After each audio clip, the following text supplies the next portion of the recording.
जिस दिन जवाब दे पब्लिक हम लोग तैयार हो जाएंगे, हम खड़ा कर देंगे आपको। महिलाएं खड़ी हो जाएंगी, हर पंचायत में 5 दीदी खड़ा होकर सवाल पूछने का अपना अधिकार को समझ जाएंगी, पूरा गांव उसके पीछे रहेगा। एक राशन कार्ड के लिए, एक पेंशन के लिए कहीं ना कहीं किसी के दरवाजे में और किसी जनप्रतिनिधि के सामने नतमस्तक होते हैं। जनता दरबार तो कितना लग गया, लेकिन उस जनता दरबार में जनता से बात कितना अधिकारी कर पाया। लेकिन कभी भी किसी पॉलिटिकल पार्टी ने एक कदम आगे बढ़कर यह निर्णय लेने का साहस नहीं किया। मेरे समय भी जो प्रस्ताव आया, अधिकारियों ने मेरे सामने जो प्रस्ताव रखा, वो प्रस्ताव था 33% आरक्षण देने का। मैंने कहा ये झारखंड में और सुदेश महतो 33% आरक्षण देने के लिए नहीं, आधी आबादी को आधा भागीदारी देने के लिए तैयारी करना था। आजसू पार्टी को पंचायत स्तर पर गठन करने का निर्णय लिए, प्रखंड स्तर पर निर्णय लिए, जिला स्तर पर उसका गठन हुआ है। उसके साथ साथ पार्टी के 14 इकाई, 14 सहयोगी इकाई और 14 सहयोगी इकाई में एक इकाई है, वो है अखिल झारखंड महिला संगठन, जो संघ हमारा है, जो मूल आजसू पार्टी के बराबर। अगर आजसू पार्टी का इकाई का गठन पंचायत में होगा तो प्रदेश के हर पंचायत में महिला का भी गठन होगा। पार्टी ने बराबर का अधिकार दिया, बराबर का योगदान, बराबर का भागीदारी तय किया। अगर ये भागीदारी हमने तय किया है तो इसका उद्देश्य हमारा है कि देखो समय के साथ महिलाओं को लेकर पूरे देश भर में और विश्व भर में व्यापक रूप से लोग चिंतन मंथन करते हैं। और हमारा राज्य, हमारे देश के अंदर ये चीजें ज्यादा है, क्योंकि लोकतांत्रिक व्यवस्था में चलने वाला ये देश, लोकतंत्र पर विश्वास करके आगे चलने वाला ये देश विश्व में उदाहरण है। अगर हम विश्व में उदाहरण है तो मैंने इसलिए कहा आपको कि मेरे तब से चिंता इस बात को लेकर है कि हमारे लिए अलग से कोई व्यवस्था, हमारे लिए सोचने का अलग तरीका, हमारे लिए भागीदारी का अलग तरीका और अवसर हमेशा राज्य सरकार, केंद्र सरकार, अलग अलग प्रदेशों में किसी न किसी माध्यम से चलता रहा है। ये क्रम चल रहा है। लोग 75 साल से ये कोशिश इस देश के अंदर कर रहे हैं, लेकिन मेरी भावना, हमारे दल की भावना, हमारे पार्टी की भावना ये बिल्कुल इससे थोड़ा आगे है कि मैं 70 साल बिताना नहीं चाहता।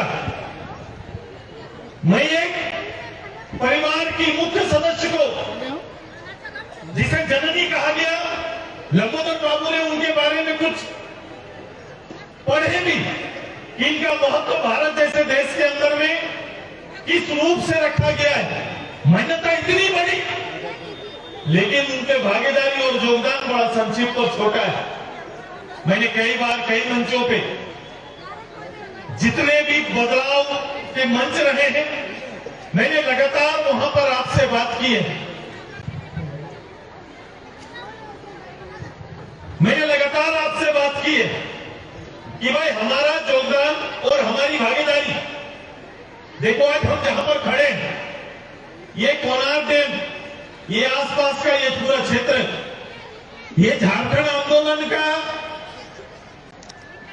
एक ऐसा क्षेत्र रहा है पूरा विशुनगढ़, जहां झारखंड आंदोलन को बल मिला।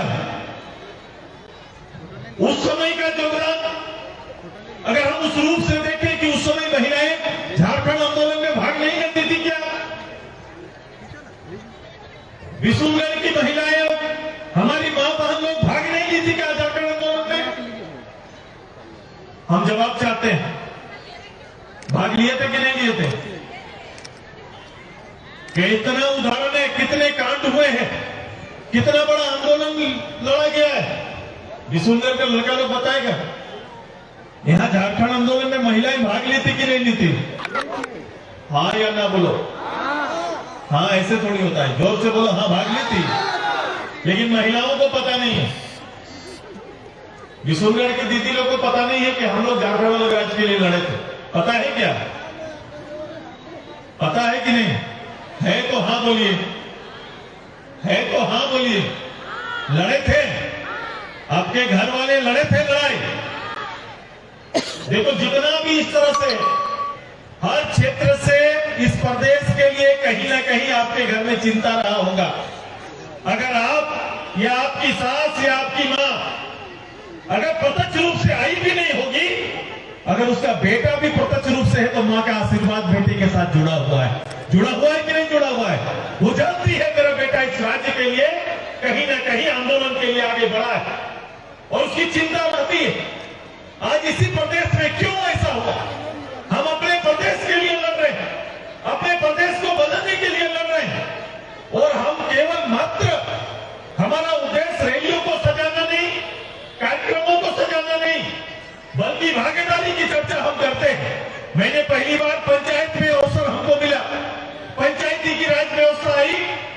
मैं सुनता रहा था कि पार्लियामेंट में, असेंबली में पॉलिटिकल पार्टी तो चर्चा करते हैं कि 33% भागीदारी होना चाहिए।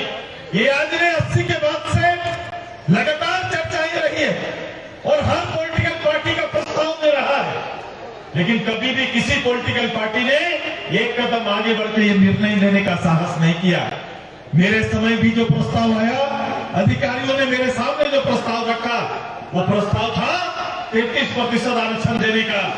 मैंने कहा ये झारखंड में और सुदेश महतो 33% आरक्षण देने के लिए नहीं, आधी आबादी को आधा भागीदारी देने के लिए तैयारी करना था। मैंने 50% आरक्षण तय किया। परिणाम है जो मंच में कुछ दीदी बैठी है और आप में से भी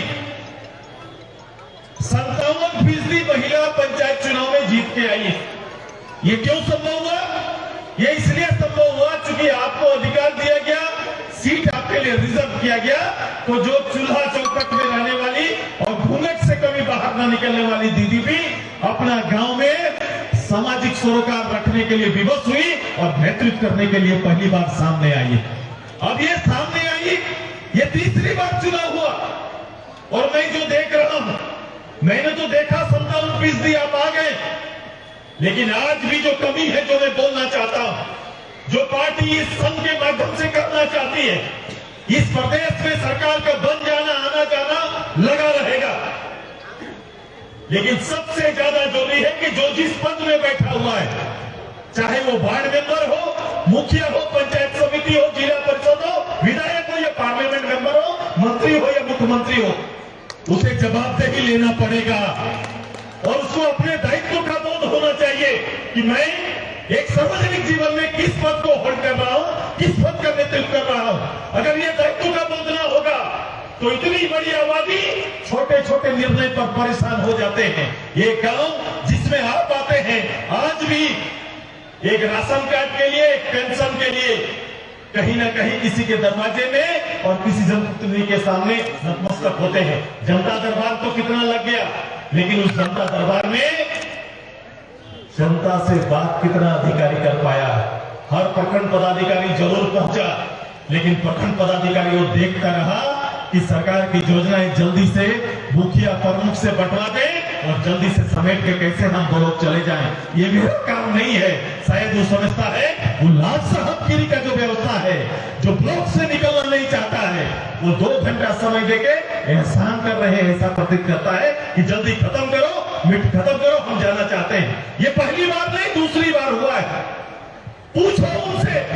मैं तो अपने पंच में बैठने वाले लोगों से बोला था कि जाओ जनता दरबार में पूछो, पिछली बार जितना आवेदन आया उसका कितना निष्पादन आपने किया है।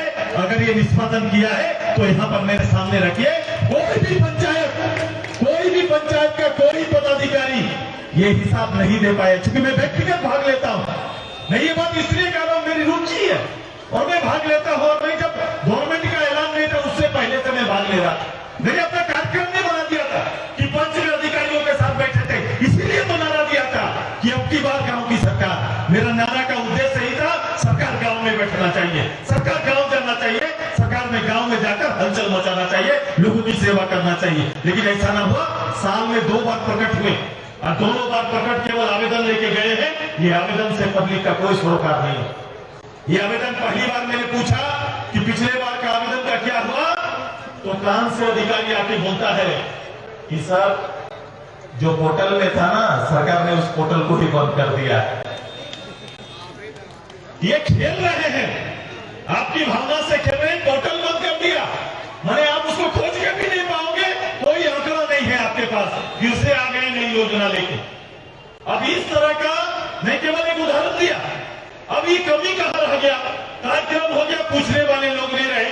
300 लोग आए, आवेदन दिए, बाबा हो जाएगा बोल के हर आदमी आशावादी कुछ दे के चला गया। मेरा प्रतिनिधि कैसा होना चाहिए, आजसू पार्टी की नेत्री कैसी होनी चाहिए, भीड़ तो आएगा, भीड़ तो बैठेगा, लेकिन वहां अपनी बात और हक की बात बोलने वाला व्यक्ति मुझे चाहिए और वैसी महिला नेत्री चाहिए जो वहां खड़ा होकर पूछ सकती है कि भाई पिछले बार का आवेदन का क्या हुआ, हमने जो आवेदन दिया था उस आवेदन का क्या हुआ। बोलो आवास प्लस बोल के आवास 2024 तक घर बनना है सभी को। प्रधानमंत्री जी का ऐलान है कि 2024 तक सभी गरीब का छत मिलेगा। ग्राम सभा से जितना भी नाम आपका गया है, मैं आपकी बात कर रहा हूं, ग्राम सभा से जितना भी नाम गया है, वो ग्राम सभा से गया नाम की स्वीकृति नहीं हुई है। आप देखेंगे उसकी स्वीकृति नहीं है। आप देख रहे हैं गरीब का घर है, टूटा हुआ, इसको आवश्यकता है, लेकिन वो बोलेंगे कि आवास प्लस में इसका नाम नहीं है इसलिए नहीं बन सकता है कि नहीं सच्चाई? घर में है कि नहीं बताइए, गांव से जो आए नहीं मिलेगा उनको, और आंकड़ा तैयार हो जाएगा। जैसे शौचालय योजना बना, शौचालय योजना बना ना, शौचालय योजना बना, वीडियो लोग डीसी लोग रिपोर्ट दे दिए कि मेरे यहाँ पूर्ण हो गया। अरे ऐसे पूर्ण के क्या है जिसका उपयोग ना हो, उपयोग हो रहा है क्या? हम लोग शौचालय उपयोग के लिए चाहे थे, वही हाल अभी जल नल योजना में होगा आपका। अभी जल नल योजना है, ठेकेदार सोचता है बोरिंग करना है, ठेकेदार सोचता है पानी दे देना है, बस ठेकेदार अपना काम करके चला जाएगा, आपका पानी है कि नहीं आप कोई नहीं जानता है। क्योंकि सरकार बोरिंग पर तय कर रही है, किसी गांव का पानी हजारीबाग और बिशुनगढ़ में पानी का अंतर रहेगा, गांव और गांव में पानी का अंतर रहता है, किसी का स्रोत ऊपर किसी का डाउन रहता है। इसके लिए कोई सर्वे हुआ है क्या? कोई जल का सर्वे हुआ क्या? 1980 से चापाकल योजना चला, कभी लोग देखा क्या चापाकल योजना में हम लोग का भूगर्भ जल का स्थिति क्या है? कुछ नहीं देखा, ऊपर धरातल में बना दिया योजना। अब ये 2 महीना चले 2 साल चले, ये योजना पूर्ण तो सफल नहीं हो पाएगा जब तक पानी का स्तर नहीं देखेंगे। पर कैपिटा बोलते हैं 55 लीटर पानी देना है, अब उसमें बोरिंग में उतना पानी का क्षमता है तब ना हर व्यक्ति को 55 लीटर रोज पानी मिलेगा। ये अंधाधुंध, मैं उदाहरण दिया, अंधाधुंध इस तरह से पैसों का दुरुपयोग और कहीं ना कहीं इसका बेसिक निगरानी न करके सरकार ऐसे ही आगे बढ़ती जा रही है। इसका कारण क्या है? क्योंकि जवाबदेह जनता, जवाबदेह सरकार वही बनती है जहां जवाबदेह जनता तैयार हो जाता है। जिस दिन जवाबदेह पब्लिक हम लोग तैयार हो जाएंगे, हम खड़ा कर देंगे आपको, महिलाएं खड़ी हो जाएंगी, हर पंचायत में 5 दीदी खड़ा होकर सवाल पूछने का अपना अधिकार को समझ जाएंगी, पूरा गांव उसके पीछे रहेगा, तब जाके सचेत होकर आपको सेवा मिलने लगेगा, नहीं तो ऐसे सेवा मिलने वाला नहीं है। झूठ सच करके लोग पार हो जाएंगे। भाई साहब अभी देखिए, अभी पॉलिटिकल मुद्दा क्या है, मैं आपको तैयार करना चाहता हूं। मैं पंच में मुखिया 3 बार देखा, लेकिन मुखिया हम उस तरह दुखिया नहीं देखना चाहते जो एक पंचायत सेवक उसको पीछे घुमाए। अब पंचायत सेवक के पीछे मुखिया घूमेगा तो वो 5000 आदमी का नेतृत्व कर पाएगा क्या? कर पाएगा बता दो। लेकिन मजबूर क्या करें मेरे मुखिया को? पंचायत समिति को कोई सा लग रहा है इसमें कोई काम है कि नहीं? बायोम ने दिए हैं नीट 2022 के Jharkhand toppers. Class 8, 9, 10, 11th and 12th के स्टूडेंट्स के लिए आ गया है बायोम टैलेंट रिवॉर्ड एग्जामिनेशन, जहां उड़ान एडमिशन स्कॉलरशिप में पाएं up to 1.25 crore discount and up to 100% scholarship in classroom programme along with cash prize and reward. बायोम हीनू एवं नगरा टोली रांची। विवेकानंद विद्या मंदिर स्कूल एक CBSE affiliated English medium coed school है। हम शिक्षा के साथ संस्कार देते हैं। The followup.in. Like, share, and subscribe. www